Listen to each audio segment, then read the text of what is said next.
Hello there, friends, and welcome to today's episode of the Fishbowl, where I quite literally have this handy-dandy fishbowl full of ideas that you all have submitted, ideas that I've had, and we're going to draw one at random and talk about it here today amidst the millions and millions and zillions of topics that we could be discussing. So, what are we pulling out of the fishbowl today? Let's see. Let's grab a good one.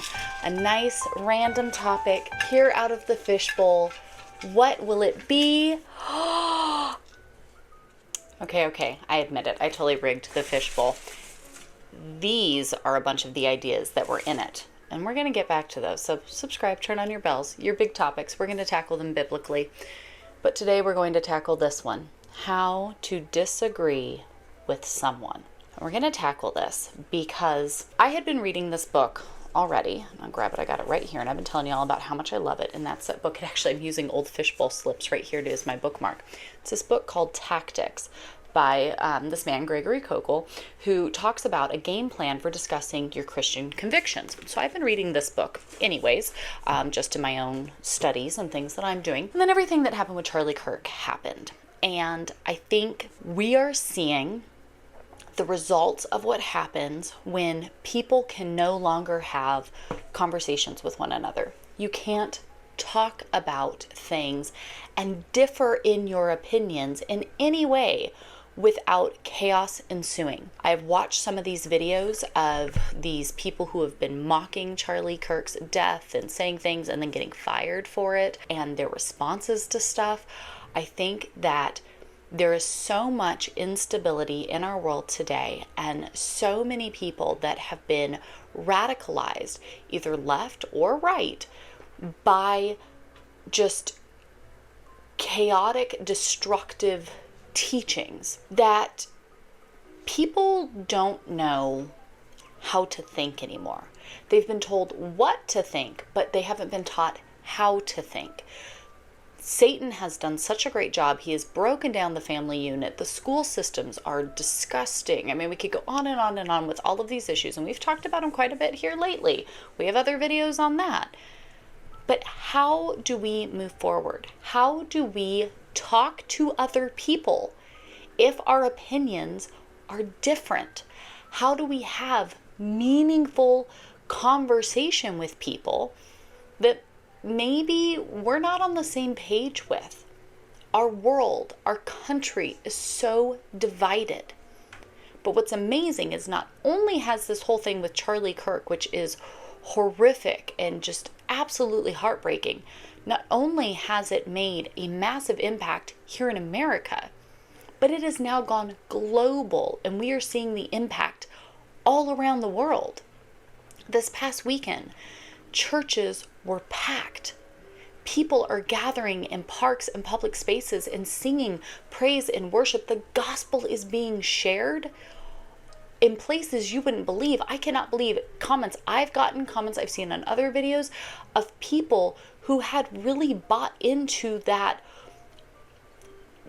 just leftist agenda and propaganda, who feel like the scales are falling off of their eyes watching all of this go down and seeing just how much evil is behind that ideology.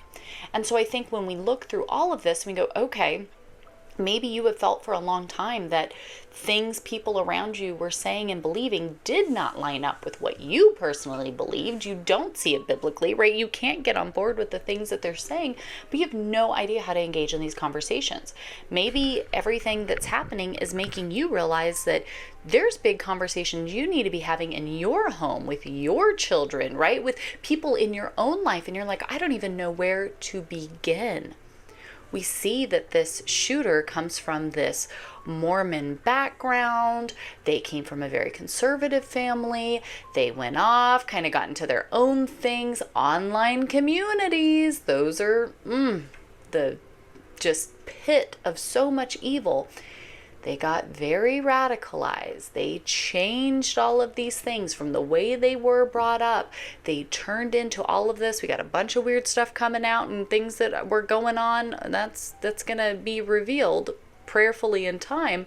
but we saw this massive change. And I think for a lot of us, we're sitting around and we've had personal experiences with people that we knew or people that we grew up with or, kind of always had been around. And then you start to see this shift and this change, or somebody that you work with who believes this stuff, whatever the case may be.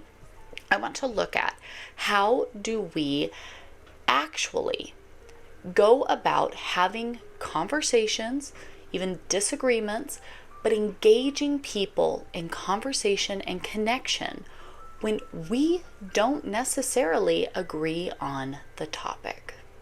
So in this day and age where we are divided more than ever, especially now with everything that's going on, everything is so just unhinged, scary, right? Polarized in every way.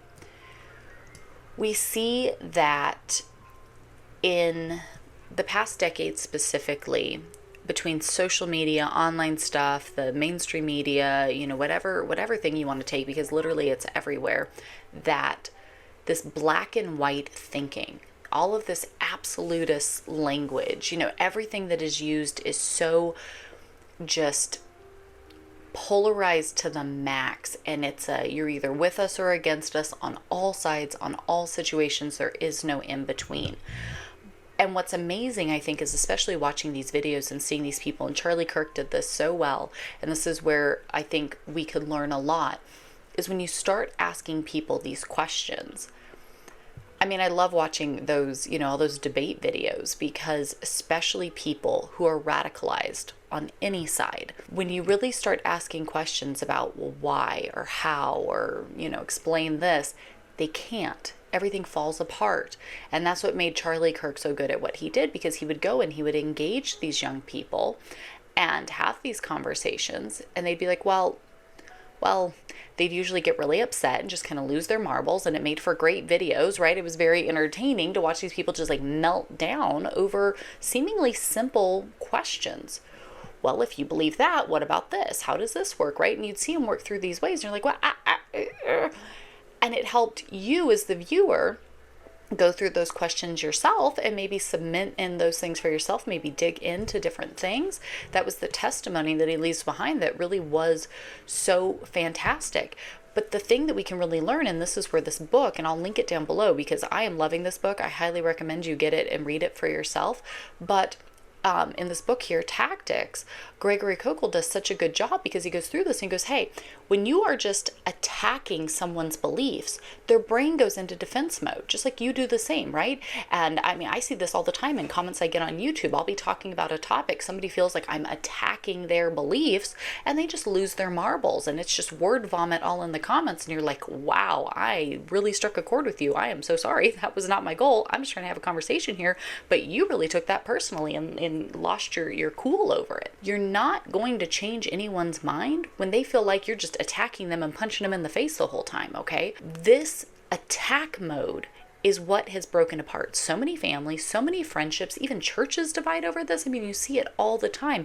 I watched this one girl, bless her heart, I was like, she needs prayer, because she's losing her mind over how she's going to have no friends now. She's had to lose all of her friends because they think that this was wrong for Charlie Kirk to be killed. And I mean, you're just watching her have a full-blown meltdown over this, which why you're live streaming yourself, like I don't comprehend why people are doing what they're doing these days. Clearly, our approach to having these deeper conversations needs to change, because the just stability to reason and listen and understand is not common out there. And so all of us can work on these methods here to have these conversations, engage these conversations with our own children in our own homes, at work, in the community, wherever it might be, and actually start impacting people in a way that isn't just two sides screaming at each other, holding different signs, and losing their marbles until all heck breaks loose, okay? The first thing here that this book does such a great job at laying out is he calls it the Columbo Method, okay? Ask questions instead of making statements. It's so simple, yet so revolutionary. And again, these were tactics that you saw people like Charlie Kirk used time and time again in these engagements with people that had wildly opposing views. Questions like, what do you mean by that? Right? When people say things, oh, I believe this, or, it's a good thing he got shot, or, whatever. Oh, really? What do you mean by that? Clarify, right? What exactly do they mean? Because a lot of times people just parrot back things that they've heard, and they've never stopped to think about what they mean by that when they say that. I'm sure you and I have done that. We might be doing it right now about things that we do, and we go, oh, what do I mean by that? Like, what? Hold your mirror up and ask yourself these questions, and then next time you're engaged in someone, do the same. I promise you, these are going to be helpful all around. Second question is, how did you come to that conclusion? Right? How did you get there? Tell me the story. What's your reasoning behind this? Well, I think a woman should have the right to choose. Okay, what do you mean by that? Well, I mean, she should, if she's pregnant, she doesn't know. Okay, well, how did you come to that conclusion? What made you get to that? You're going to learn so much in these first two questions. And then the third question, see, these are all questions, not statements, these are questions. Have you considered, and then suggest a gentle alternative. This works because these three questions, what do you mean by that? How'd you come to that conclusion? Have you considered? This keeps you in a control of the conversation without being controlling. You're kind of the driving force in this conversation. These can be simple conversations. I mean, these can be conversations had at the dinner table. These can be conversations had standing in line. I mean, these can be conversations had, sitting around the water cooler. This disarms hostility because there's a genuine interest here. I'm here to listen. You have something you want to say.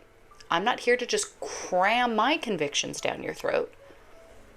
I'm here to hear you out. Everybody wants to be heard. And have you not noticed in our world today that everybody wants to be heard, but nobody listens?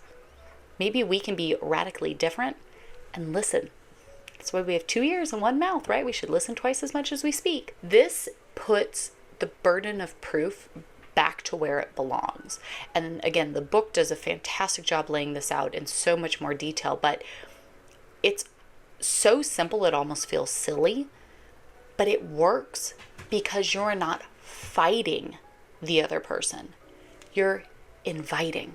And I think what's so neat that you see laid out in this book, you see in the example from Charlie Kirk, you see with Jesus himself as he goes through, well, let me ask you this. What about this? What about, and you see these different things. You're like, wow, that was a really interesting way to go about that.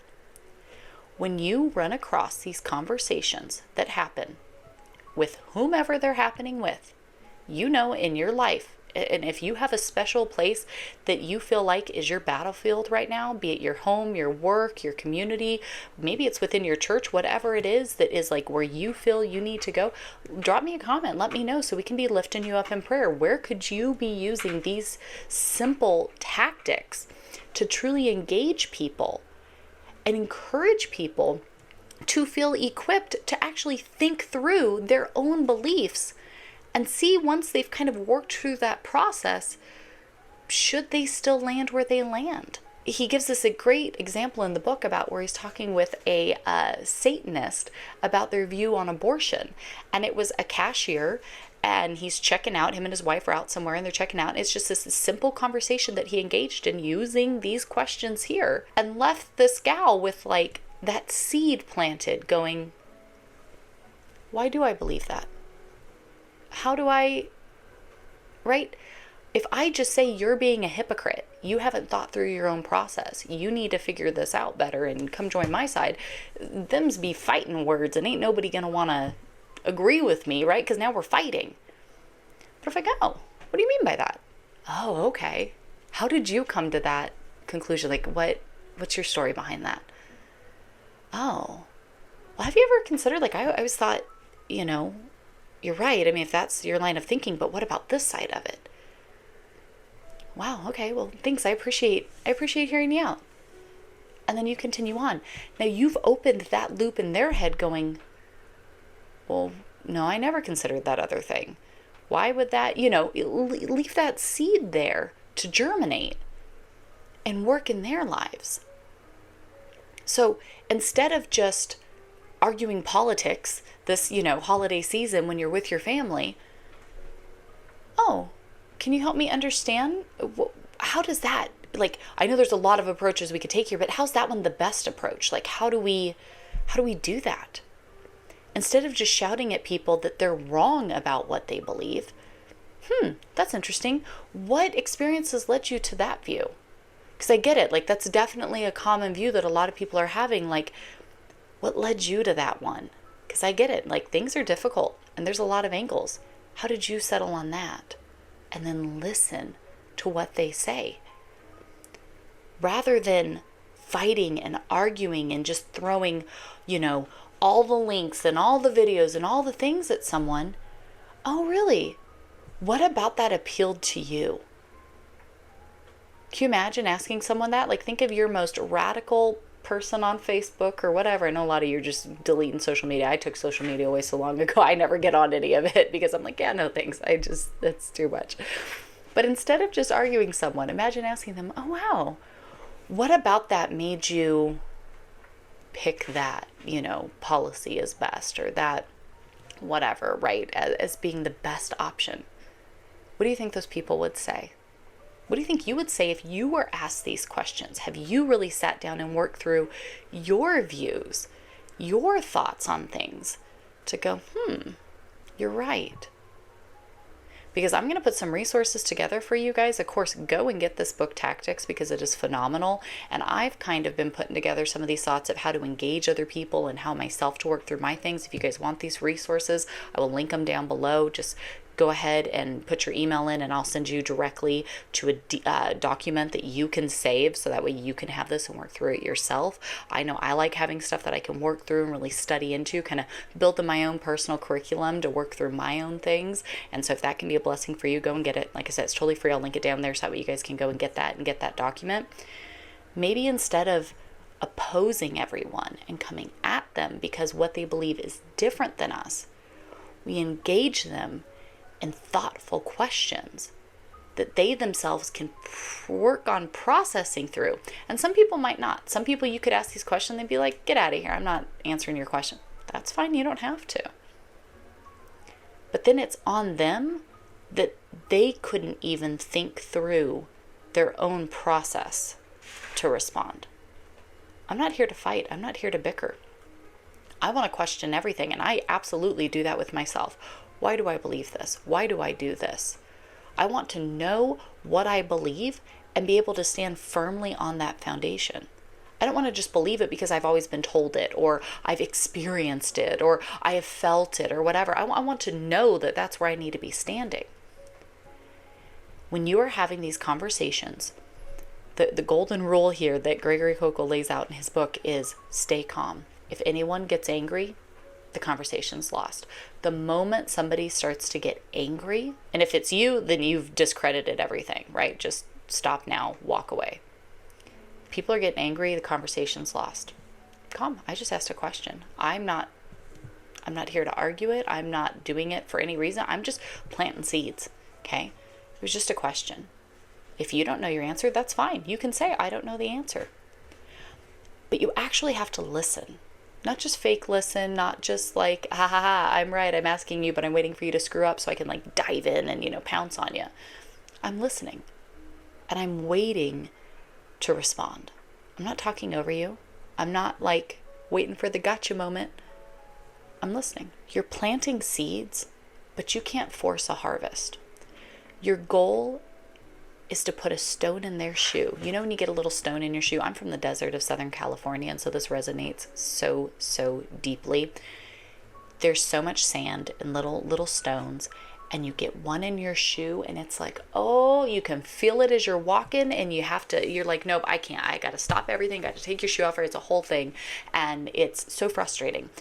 I want to be that stone in someone's shoe, whether it's conversations with my children.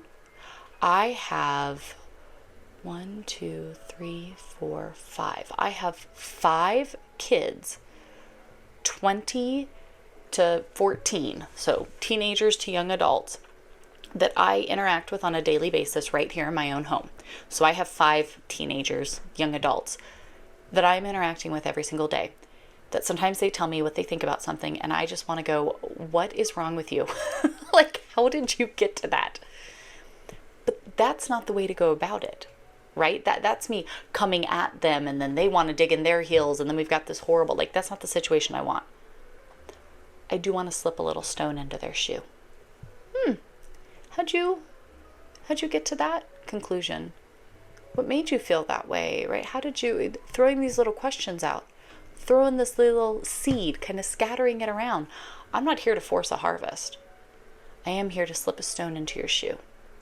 That as you're walking throughout your day, you're hearing things, you're running into things, you're thinking through things, you just keep feeling this little stone down there, and you go, why do I think that? How did I get to this? Have I considered the alternative? I want that stone to be there. Now, that stone might not change everything today. Nope, I don't know. Again, I can't force that harvest. But I can certainly sprinkle those seeds out there and let the Lord go to work into the deep roots of it all. You need to know when to walk away. Some people only want to fight, and especially when they feel attacked, they feel that everything has gotten way too whatever it is, right? Right now, like this week might not be the week to start all these conversations. Might be the week for you to go and order this book and sit down and really spend some prayerful time, right? Get the document I have and like prayerfully work through these things and reflect your own questions to these things. But maybe they feel too attacked right now.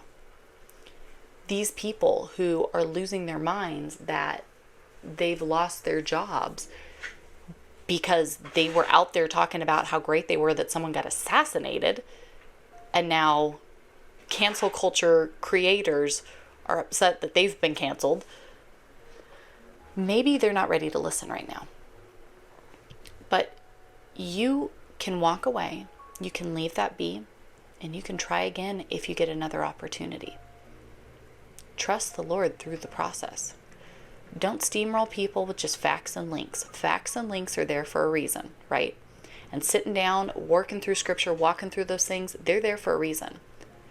If people aren't listening, though, that usually doesn't help. You can offer those things, absolutely.